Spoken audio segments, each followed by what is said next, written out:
To the King family, who have sacrificed and inspired so much. To President Clinton, President Carter, Vice President Biden, Jill, fellow Americans. 5 decades ago today, Americans came to this honored place to lay claim to a promise made at our founding. We hold these truths to be self-evident,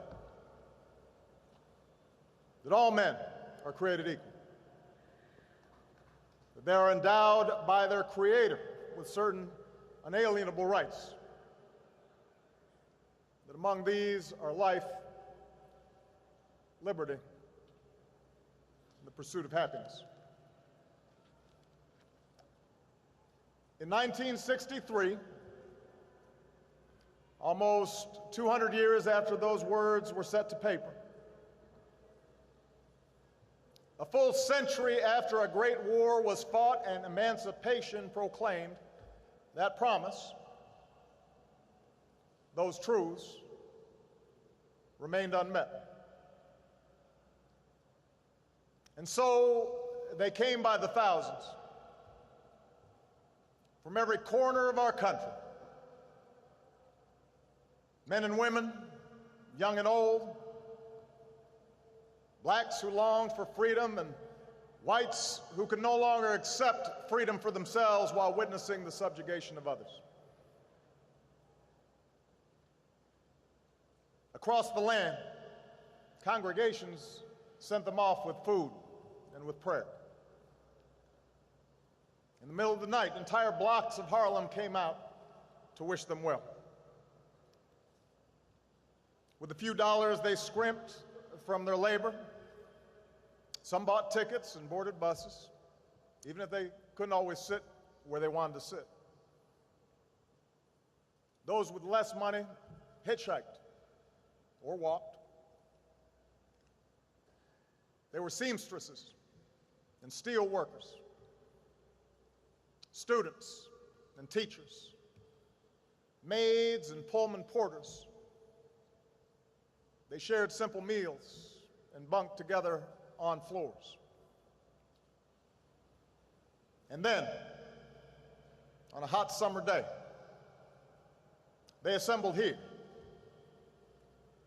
in our nation's capital,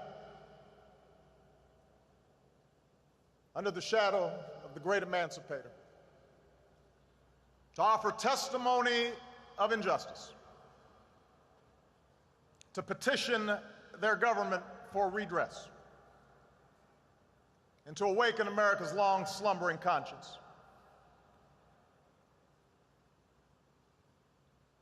We rightly and best remember Dr. King's soaring oratory that day,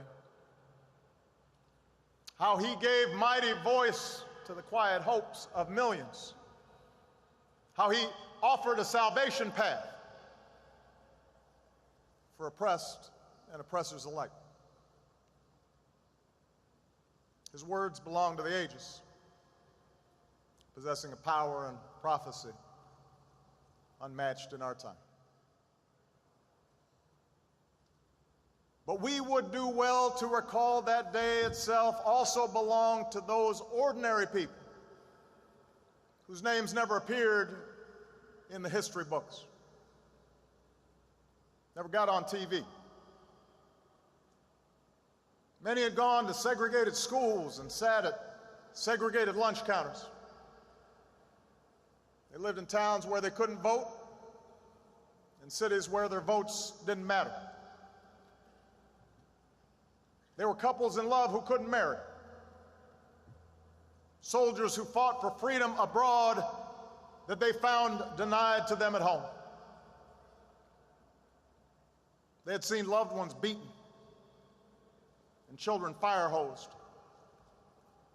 and they had every reason to lash out in anger or resign themselves to a bitter fate. And yet, they chose a different path. In the face of hatred, they prayed for their tormentors. In the face of violence, they stood up and sat in with the moral force of nonviolence. Willingly, they went to jail to protest unjust laws, their cells swelling with the sound of freedom songs.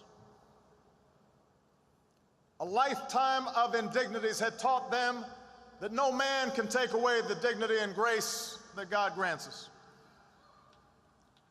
They had learned through hard experience what Frederick Douglass once taught, that freedom is not given, it must be won through struggle and discipline, persistence and faith.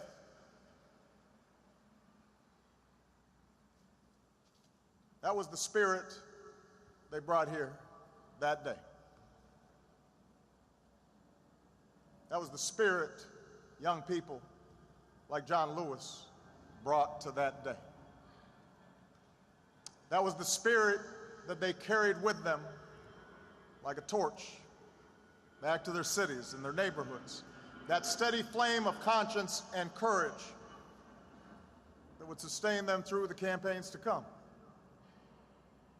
Through boycotts and voter registration drives and smaller marches far from the spotlight. Through the loss of 4 little girls in Birmingham and the carnage of the Edmund Pettus Bridge, and the agony of Dallas and California and Memphis. Through setbacks and heartbreaks and gnawing doubt, that flame of justice flickered. It never died. And because they kept marching, America changed. Because they marched, the civil rights law was passed. Because they marched, a voting rights law was signed. Because they marched, doors of opportunity and education swung open so their daughters and sons could finally imagine a life for themselves beyond washing somebody else's laundry or shining somebody else's shoes. Because they marched, city councils changed and state legislatures changed and Congress changed and yes, eventually the White House changed.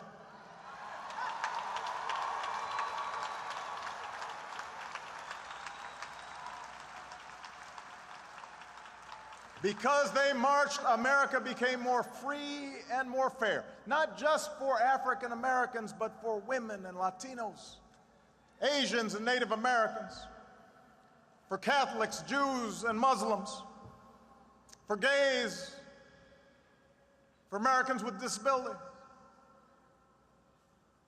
America changed for you and for me. And the entire world drew strength from that example. Whether the young people who watched from the other side of an iron curtain and would eventually tear down that wall, or the young people inside South Africa who would eventually end the scourge of apartheid.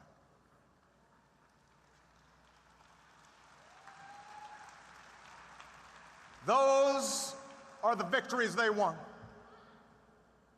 with iron wills and hope in their hearts. That is the transformation that they wrought with each step of their well-worn shoes. That's the debt that I and millions of Americans owe those maids, those laborers, those porters, those secretaries, folks who could have run a company maybe if they'd ever had a chance. Those white students who put themselves in harm's way even though they didn't have to. Those Japanese Americans who recalled their own internment, those Jewish Americans who had survived the Holocaust, people who could have given up and given in, but kept on keeping on, knowing that weeping may endure for a night, but joy cometh in the morning.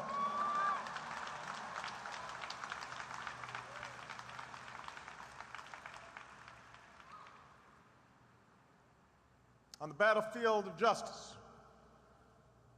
men and women without rank or wealth or title or fame would liberate us all in ways that our children now take for granted, as people of all colors and creeds live together and learn together and walk together and fight alongside one another and love one another and judge one another by the content of our character in this greatest nation on earth. To dismiss the magnitude of this progress, to suggest, as some sometimes do, that little has changed,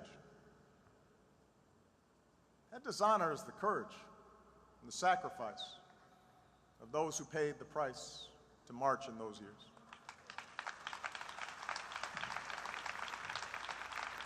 Medgar Evers, James Chaney, Andrew Goodman, Michael Schwerner, Martin Luther King Jr., they did not die in vain.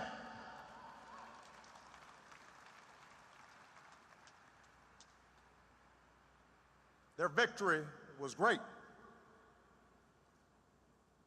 But we would dishonor those heroes as well, to suggest that the work of this nation is somehow complete. The arc of the moral universe may bend towards justice, but it doesn't bend on its own. To secure the gains this country has made requires constant vigilance, not complacency, whether by challenging those who erect new barriers to the vote, or ensuring that the scales of justice work equally for all and the criminal justice system is not simply a pipeline from underfunded schools to overcrowded jails. It requires vigilance.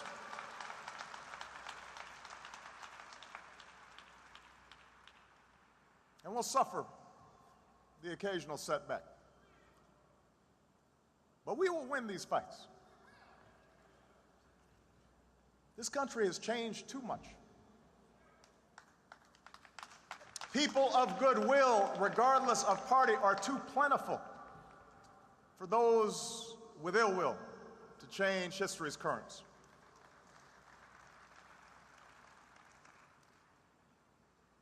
In some ways, though, the securing of civil rights, voting rights, the eradication of legalized discrimination, the very significance of these victories may have obscured a second goal of the march. For the men and women who gathered 50 years ago, we're not there in search of some abstract idea. They were there seeking jobs as well as justice. Not just the absence of oppression, but the presence of economic opportunity. For what does it profit a man, Dr. King would ask, to sit at an integrated lunch counter if he can't afford the meal? This idea that one's liberty is linked to one's livelihood, that the pursuit of happiness requires the dignity of work, the skills to find work, decent pay, some measure of material security, this idea was not new. Lincoln himself understood the Declaration of Independence in such terms, as a promise that in due time the weights should be lifted from the shoulders of all men, and that all should have an equal chance. And Dr. King explained that the goals of African Americans were identical to working people of all races. Decent wages, fair working conditions, livable housing, old age security, health and welfare measures, conditions in which families can grow, have education for their children, and respect in the community. What King was describing has been the dream of every American. It's what's lured for centuries new arrivals to our shores. And it's along this second dimension of economic opportunity, the chance through honest toil to advance one station in life, where the goals of 50 years ago have fallen most short. Yes, there have been examples of success within Black America that would have been unimaginable a half-century ago. But as has already been noted, Black unemployment has remained almost twice as high as white employment. Latino unemployment close behind. The gap in wealth between races has not lessened, it's grown. And as President Clinton indicated, the position of all working Americans, regardless of color, has eroded, making the dream Dr. King described even more elusive. For over a decade, working Americans of all races have seen their wages and income stagnate, even as corporate profits soar, even as the pay of a fortunate few explodes. Inequality has steadily risen over the decades. Upward mobility has become harder. In too many communities across this country, in cities and suburbs and rural hamlets, the shadow of poverty casts a pall over our youth, their lives a fortress of substandard schools and diminished prospects, inadequate health care, and perennial violence. And so, as we mark this anniversary, we must remind ourselves that the measure of progress for those who marched 50 years ago was not merely how many blacks could join the ranks of millionaires. It was whether this country would admit all people who are willing to work hard, regardless of race, into the ranks of a middle-class life.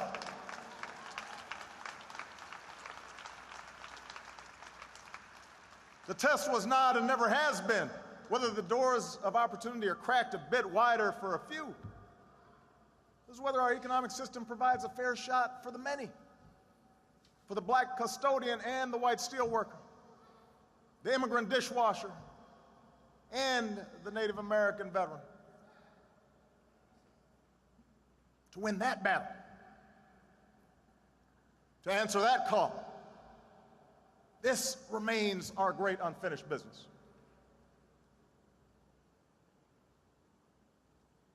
We shouldn't fool ourselves. The task will not be easy. Since 1963, the economy's changed.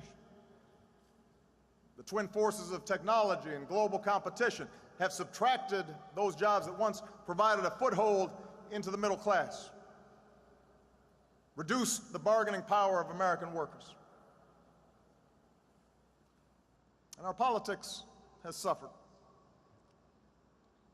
Entrenched interests, those who benefit from an unjust status quo, resisted any government efforts to give working families a fair deal, marshaling an army of lobbyists and opinion makers to argue that minimum wage increases or stronger labor laws or taxes on the wealthy who could afford it just to fund crumbling schools, that all these things violated sound economic principles.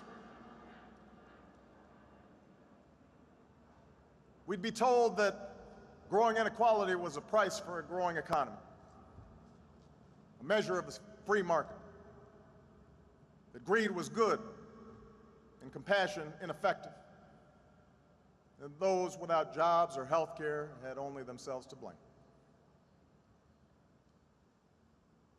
And then there were those elected officials who found it useful to practice the old politics of division, doing their best to convince middle-class Americans of a great untruth, that government was somehow itself to blame for their growing economic insecurity,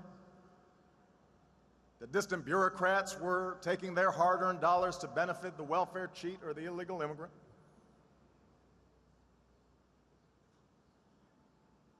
And then, if we're honest with ourselves, we'll admit that during the course of 50 years, there were times when some of us, claiming to push for change lost our way. The anguish of assassinations set off self-defeating riots. Legitimate grievances against police brutality tipped into excuse-making for criminal behavior. Racial politics could cut both ways, as the transformative message of unity and brotherhood was drowned out by the language of recrimination. And what had once been a call for equality of opportunity, the chance for all Americans to work hard and get ahead, was too often framed as a mere desire for government support, as if we had no agency in our own liberation, as if poverty was an excuse for not raising your child, and the bigotry of others was reason to give up on yourself. All of that history is how progress stalled.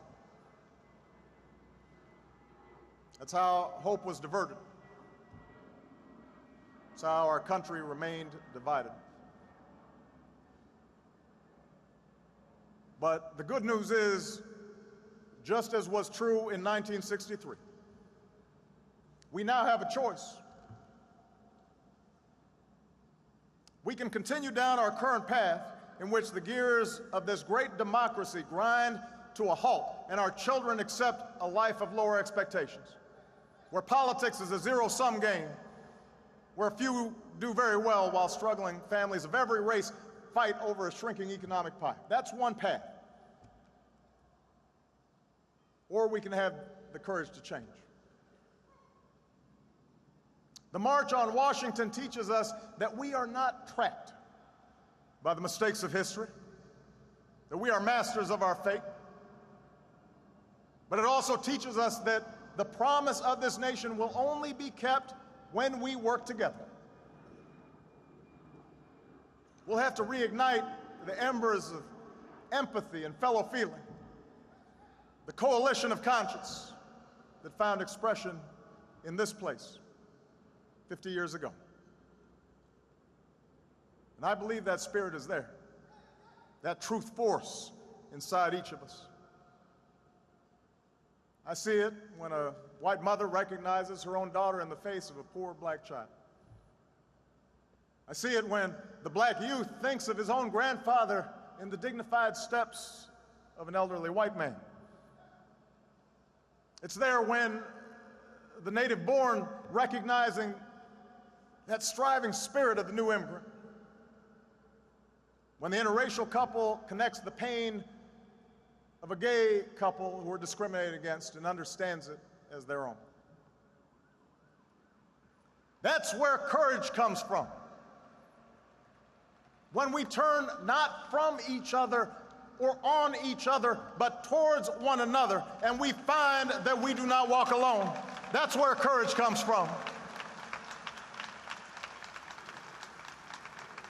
And with that courage, we can stand together for good jobs and just wages.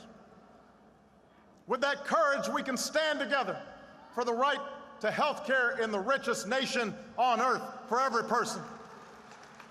With that courage, we can stand together for the right of every child from the corners of Anacostia to the hills of Appalachia to get an education that stirs the mind and captures the spirit and prepares them for the world that awaits them. With that courage, we can feed the hungry and house the homeless and transform bleak wastelands of poverty into fields of commerce and promise. America, I know the road will be long, but I know we can get there. Yes, we will stumble, but I know we'll get back up. That's how a movement happens. That's how history bends. That's how when somebody is faint of heart, somebody else brings them along and says, come on, we're marching. There's a reason why so many who marched that day and in the days to come were young. For the young are unconstrained by habits of fear, unconstrained by the conventions of what is. They dared to dream differently, to imagine something better.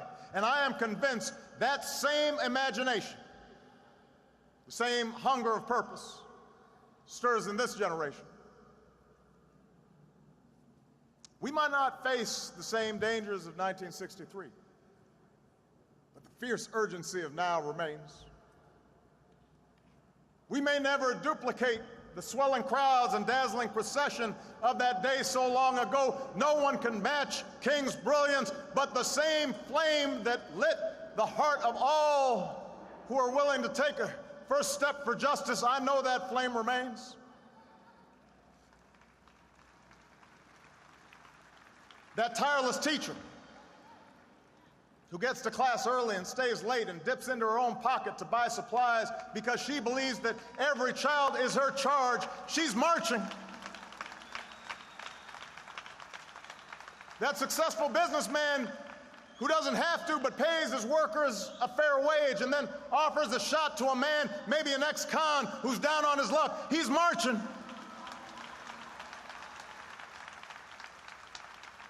The mother who pours her love into her daughter so that she grows up with the confidence to walk through the same doors as anybody's son, she's marching.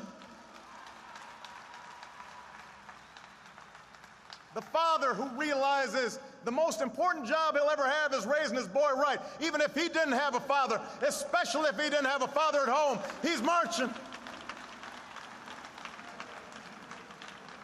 The battle-scarred veterans who devote themselves not only to helping their fellow warriors stand again and walk again and run again, but to keep serving their country when they come home, they are marching.